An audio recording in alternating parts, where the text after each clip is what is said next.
राम राम मित्रों, नमस्कार। सरिता दीदी की क्लासेस में आप सभी का हार्दिक स्वागत है। जैसा कि मैं जानती हूं कि आज मैं बहुत समय के बाद क्लास ले पा रही हूं। मित्रों, यकीन मानिए मैं क्लास लेना चाहती थी, लेकिन कुछ ऐसी परिस्थितियां हुई जिसकी वजह से मैं क्लास नहीं ले पाई, तो उसके लिए प्लीज़ आप मुझे क्षमा कर दें। अब मैं कोशिश करूँगी कि हमारी क्लासेस बिल्कुल निरंतर चले और लगातार चले। मैं आपसे कहना चाहूँगी, पहले भी कहा करती थी कि वैकेंसीज़ का इंतज़ार नहीं करें, और जैसे कि मुख्यमंत्री जी ने 70,000 नौकरियों की घोषणा की है और बहुत जल्दी हमें रीड फर्स्ट ग्रेड और सेकंड ग्रेड की वैकेंसी देखने को मिलेगी। तो उसी कड़ी में आज हम बात करें, जैसा कि हमारा सब्जेक्ट है हिंदी। जैसा कि जो पुराने विद्यार्थी मुझसे जुड़े हैं उनको पता है, उन्होंने मुझ पर विश्वास भी रखा है और मैं उनका विश्वास कायम रखूंगी। हमारी वैकेंसी आने तक मैं बिल्कुल निरंतर प्रयास करते हुए हमारा जो कोर्स है वो हिंदी का मैं कंप्लीट आपको करवाने की कोशिश करूंगी। जैसा कि हमारा एक स्लोगन रहता है कि पढ़ेंगे वही जो काम आए। ठीक है मित्रों, तो आज उसी कड़ी में आज हम टॉपिक जो ले रहे हैं वो है अलंकार। अलंकार टॉपिक पढ़ेंगे आज हम। सबसे पहले बात करते हैं अलंकार। तो सबसे पहले हम समझेंगे कि अलंकार क्या होते हैं। ठीक है, तो अलंकार की परिभाषा होती है कि वे शब्द या वे तत्व जो काव्य की शोभा बढ़ाते हैं। काव्य की शोभा बढ़ाने वाले तत्वों को हम अलंकार कहते हैं। मित्रों, मेरी जो ये कक्षा है 10th से लेकर 12th वाले विद्यार्थियों के लिए भी लाभदायक होगी, क्योंकि उनके भी अलंकार से टॉपिक लगता है। इसलिए मैं थोड़ा इसको सरल भाषा में समझाने की कोशिश कर रही हूँ, क्योंकि मेरे जो छोटे विद्यार्थी हैं 10वीं से लेकर 12वीं तक के, वो विद्यार्थी भी मेरी कक्षाओं को देखेंगे। इसलिए मैं थोड़ा इसको अच्छे से समझाने की कोशिश आपको करूँगी। देखिए, अलंकार का हमने शाब्दिक अर्थ देख लिया कि अलंकार का वैसे शाब्दिक अर्थ होता है आभूषण। जिस प्रकार से आभूषण मनुष्य के शरीर की शोभा को बढ़ाने का कार्य करते हैं, उसी प्रकार काव्य की शोभा बढ़ाने का कार्य जो करते हैं वे आपका क्या करते हैं, अलंकार। यानी कि काव्य की शोभा बढ़ाने वाले तत्वों को ही हम क्या बोलते हैं, अलंकार कहते हैं। इसके बाद दंडी की एक महत्वपूर्ण परिभाषा है, ये इंपॉर्टेंट है, आप याद कर लीजिए। ये कई बार एग्जाम्स में पूछी गई है, बोर्ड एग्जाम्स में भी पूछी गई है और कंपटीशन एग्जाम्स में भी पूछा गया है। दंडी की परिभाषा है काव्य शोभा करान धर्मालंकारान प्रचक्षते। ठीक है, इसका अर्थ निकलता है कि काव्य की शोभा बढ़ाने वाले धर्म तत्वों को ही क्या कहते हैं, अलंकार कहते हैं। बात करते हैं अलंकार के भेदों की कि काव्य अलंकार के कौन कौन से भेद है। तो अलंकार के मुख्य रूप से 2 भेद माने जाते हैं, शब्द अलंकार और अर्थ अलंकार। याद रहेगा, अलंकार के मुख्य रूप से 2 भेद माने गए हैं, शब्द अलंकार और अर्थ अलंकार। ठीक है, अब हम बात करते हैं कि शब्द अलंकार कहाँ पर होता है और अर्थ अलंकार कहाँ पर होता है।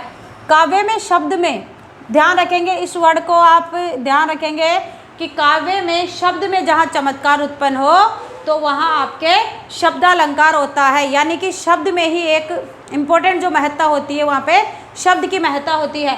अगर उस शब्द के स्थान पे अगर हम उसका कोई पर्यायवाची शब्द रख देते हैं तो अलंकार का जो चमत्कार है वो खत्म हो जाता है। तो जहाँ पे शब्द में चमत्कार उत्पन्न हो वहाँ पे क्या होता है, शब्द अलंकार आपके माना जाता है।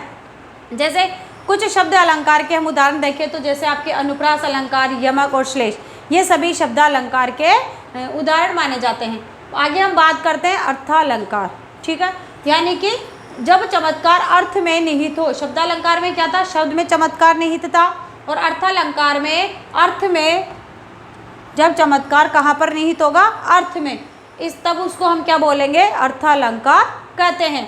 और यहाँ पे अगर हम इसका पर्यायवाची शब्द भी रख दें तो उसका चमत्कार नष्ट नहीं होता है। तो यहाँ पर कौन सा अलंकार होगा, आपके अर्थालंकार। और इसकी हम बात करें उदाहरण की तो यहाँ पे उपमा, उत्प्रेक्षा, रूपक आदि ये सभी अर्थालंकार के उदाहरण माने जाते हैं। कुछ अलंकार उभय अलंकार की श्रेणी में भी आते हैं। उभय अलंकार यानी वहाँ पे शब्दालंकार भी होता है और अर्थालंकार भी हो सकता है। ठीक है, तो आज सबसे पहले हम बात करते हैं अलंकार के भेद में शब्द अलंकार की। तो शब्द अलंकार में सबसे पहले हम बात करेंगे अनुप्रास अलंकार की। ठीक है, तो मैं आपको बिल्कुल शॉर्ट में परिभाषा समझाऊंगी मित्रों, क्योंकि ज़्यादा डिटेल तो हमने वैसे भी पढ़ी हुई है और ज़्यादा डिटेल से यहाँ कुछ पूछा नहीं जाता। एग्जाम्स में हमको सिर्फ और सिर्फ ये पता करना है कि उदाहरण दिए होंगे और आप हमसे वहाँ पर सिर्फ वहाँ पे अलंकार पूछा जाएगा कि इस पंक्ति में कौन सा अलंकार है। तो हम छोटे छोटे टेक्निक के माध्यम से, जैसा कि हमारा रहता है कि हम हाथों हाथ कक्षा में ही पढ़ाया हुआ याद कर लें, और कुछ ऐसी ट्रिक्स या टेक्निक के माध्यम से भी हम पढ़ाई करते हैं जिससे हमें चीज़ें सरल और आसानी से याद हो जाए, ताकि एग्जाम्स में क्वेश्चन देखते हैं हम हमारा आंसर सही कर दे। तो देखिए मित्रों, अनुप्रास अलंकार, इसकी परिभाषा क्या होगी? यहाँ पे अनुप्रास में क्या होगा? वर्णों की आवृत्ति होती है, वर्णों की आवृत्ति। एक ही प्रकार के वर्ण, वर्ण कैसे? एक ही प्रकार के, ठीक है ना। वर्णों की आवृत्ति होती है कहाँ पर? अनुप्रास अलंकार में, ठीक है। वर्णों की आवृत्ति, है ना, वर्णों की आवृत्ति होती है कहाँ पर? अनुप्रास अलंकार में, ठीक है।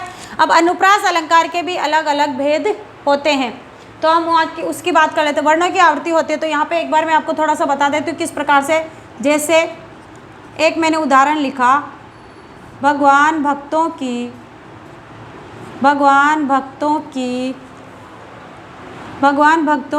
भयंकर बुरी भीति भगाइए, भगवान भक्तों की भयंकर बुरी भीति भगाइए, ठीक है। तो इसमें आप देख रहे हैं कि भय वर्ण की आवृत्ति हो रही है, तो ये अनुप्रास अलंकार का उदाहरण होगा। हमने जैसे पढ़ा कि वर्णों की आवृत्ति होती है, एक ही प्रकार के वर्ण की आवृत्ति हो तो वहाँ पे दो या दो से अधिक बार आवृत्ति हो तो वहाँ पे होता है आपके अनुप्रास अलंकार। अब हम बात करते हैं अनुप्रास अलंकार के भी विभिन्न भेदों की। अगर हम बात करें तो हम देखेंगे किसके कौन कौन से भेद हैं, ठीक है। तो हम वो देख लेते हैं। हिला क्या होना एक बार, सॉरी मित्रों, हिला क्या ना एक बार, सॉरी मित्रों। देखिए, हम बात करते हैं अनुप्रास अलंकार के भेदों की। तो सबसे पहले हम जिस भेद की बात करते हैं वो है छेकानुप्रास, ठीक है मित्रों। छेकानुप्रास, छेकानुप्रास में क्या होता है? वर्ण तो आप समझते हैं मित्रों, वर्ण, शब्द, वाक्य ये सब समझते हैं, और नहीं तो हम इस पे शब्द विचार के तहत एक इसका पूरा एक सेशन रखेंगे, वह हम शब्द विचार में इसको डिटेल से पढ़ लेंगे। वर्ण की आवृत्ति, आवृत्ति का मतलब होता है दोहरान, एक से अधिक बार। तो वर्ण की आवृत्ति दो या वर्ण की आवृत्ति दो बार हो, सॉरी एक बार, है ना, एक ही बार होगी, एक बार हो। वर्ण की आवृत्ति एक बार हो तो वहाँ पे कौन सा अलंकार होगा? आपके छेकानुप्रास होगा, ठीक है। अगर हम बात करते हैं दूसरी, जैसे छेकानुप्रास के बाद हम बात कर लेते हैं वृत्त्यानुप्रास।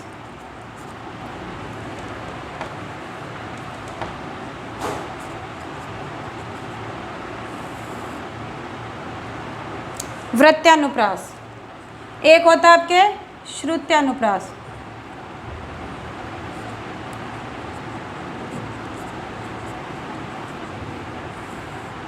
ठीक है। उसके बाद अंत्यानुप्रास,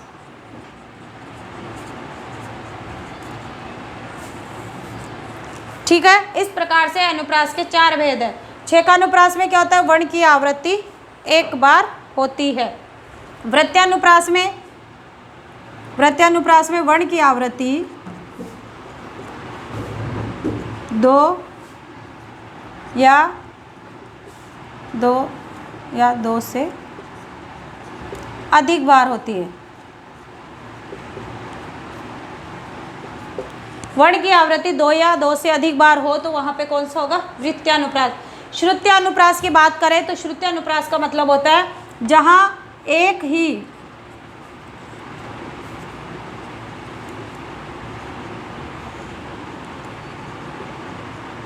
उच्चारण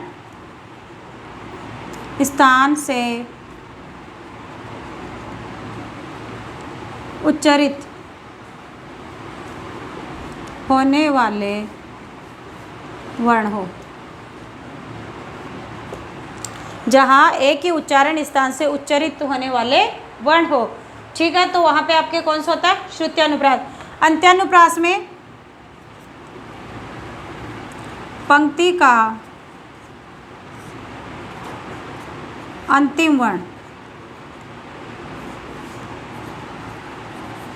तुकांत हो, ठीक है।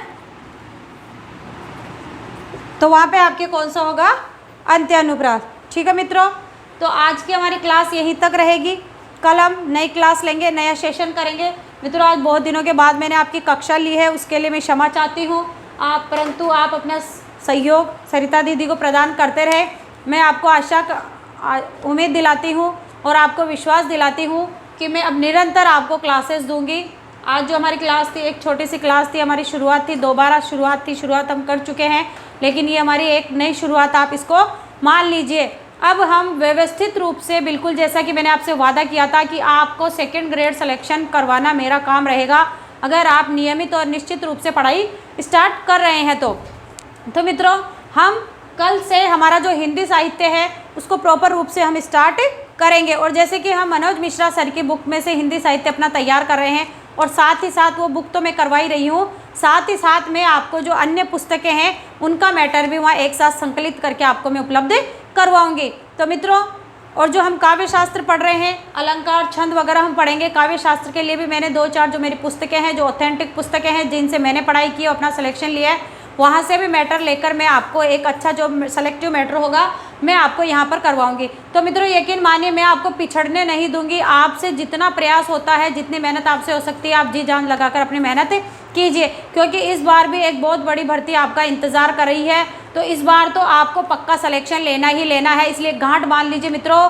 कि चाहे कुछ भी हो जाए, इस बार हमें हमारा सिलेक्शन लेकर ही रहना है। और मित्रों, ये तभी संभव है जब हम पूरी मेहनत, लगन और प्रयास से करेंगे, ईमानदारी से मेहनत करेंगे, तो हमें हमारी मेहनत का फल अवश्य प्राप्त होगा। तो मित्रों, मैं इतना ही कहना चाहूँगी, पढ़ते रहें, मस्त रहें। और एक बार फिर विवेकानंद जी के शब्दों में मैं आह्वान करते हुए अपने विद्यार्थियों को, अपने मित्रों को जगाना चाह रही हूँ कि उठो, उठो, जागो, और तब तक नहीं रुको तब तक कि आपको आपका लक्ष्य प्राप्त नहीं हो जाता। इसलिए मित्रों, जाग जाओ, उठ जाओ और निरंतर प्रयास करते हुए अपने लक्ष्य की ओर अग्रसर रहें। मित्रों, आज मैं इतना ही कहना चाहूँगी।